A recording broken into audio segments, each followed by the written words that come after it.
Hi, welcome back. Dr. John Taylor, who is the protagonist in this series for those who have just come in for the first time, is just about to enroll 5 buddies of his into Mission G Prof. 2 of them have already been introduced in the previous 2 episodes.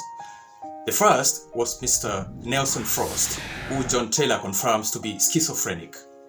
During his final year at Harvard, Mr. Taylor confirms that this man undertakes to teach him the cowboy slang in exchange for a Trojan horse he had created and with which Frost wants to create a back orifice within the university's wireless fidelity system. And for those who are following closely, you might recall that this man and trying to extort John Taylor in exchange for intelligence that he was being stalked and watched at medical school. Feel like someone's watching you, but you have no solid proof of it. There's a possibility it could be a stalker. So welcome back to my channel. My name is Victor, the author of the File Sonja series of novels. The second man, and the most significant in this episode, would be Mr. Boniface Spook. John Taylor describes this man as one who had discovered keeping tadpoles in a huge beer mug as a hobby back in campus.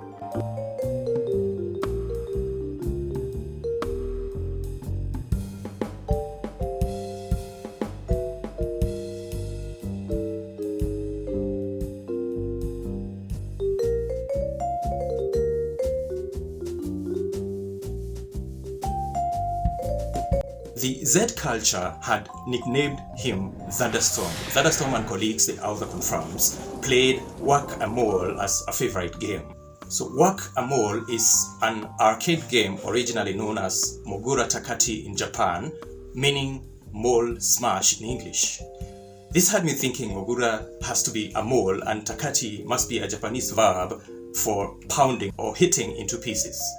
And guys, I guess I was right. A typical whac-a-mole machine consists of a waist-level cabinet with a play area and display screen and a large soft black mallet. 5 holes in the play area top are filled with small plastic cartoonish moles which pop up at random. Points are scored by, as the name suggests, whacking each mole as it appears. The faster the reaction, the higher the score.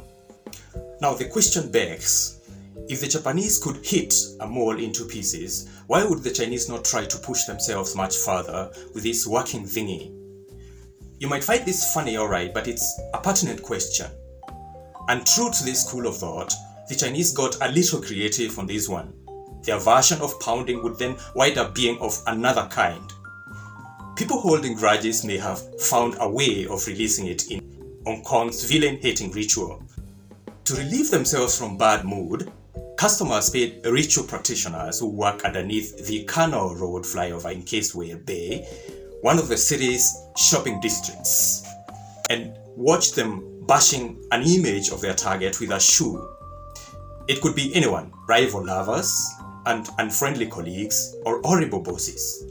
The ritual is particularly popular in March, that is the month of March, and the reason for this is a belief that the best day to perform it falls on what they call gingzat, as pronounced in Cantonese, a day in the Chinese lunar calendar that literally means awakening the insects, whatever that means. Now this year's whacking fell on March 6th. Ho Pang Young, one of the practitioners, said she wanted to help her customers whack the bad people away from their lives. It's a 5-minute act that costs about $6.04, equivalent to 50 Hong Kong dollars. Anyways, I do not want to talk about this Chinese version, lest Thunderstorm and colleagues might hear me and undertake to accommodate the allure of smashing their enemies to death.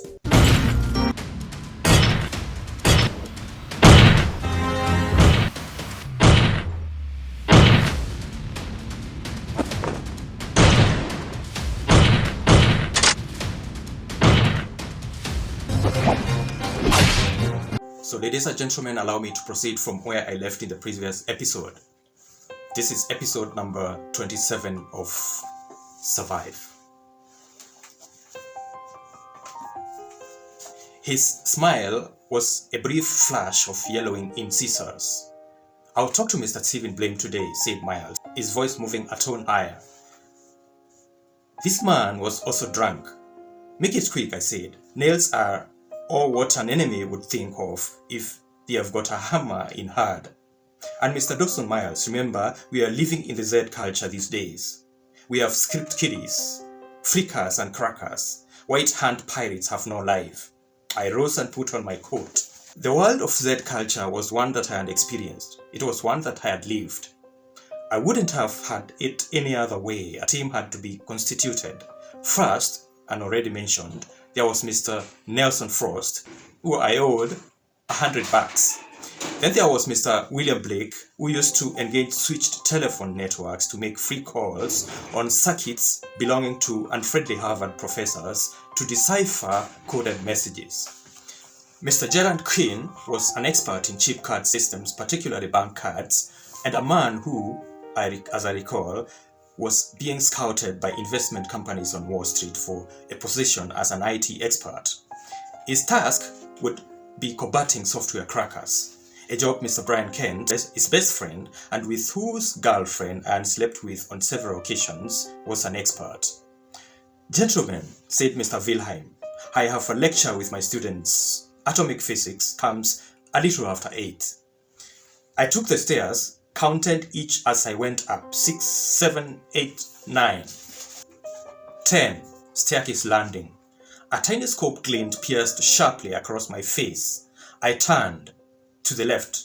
Upon its pursuing me again, I crouched and reached for the socket. "John, what's wrong?" asked Myers. "Look," I yelled as I hit the lights out. "We've got company. Get the micro earpieces." I'd made the appeal early. "Yeah, we just walked into a trap." Miles turned, grabbed Professor Wilhelm by the arm, and stuck a Bluetooth spy earpiece in his right ear. "Don't say a word. Wait for instructions and engage this earpiece with the rest of us." He shoved him to the wall, spun around, and tossed me a second transmitter. "Get down!" shouted Miles in a crouching position.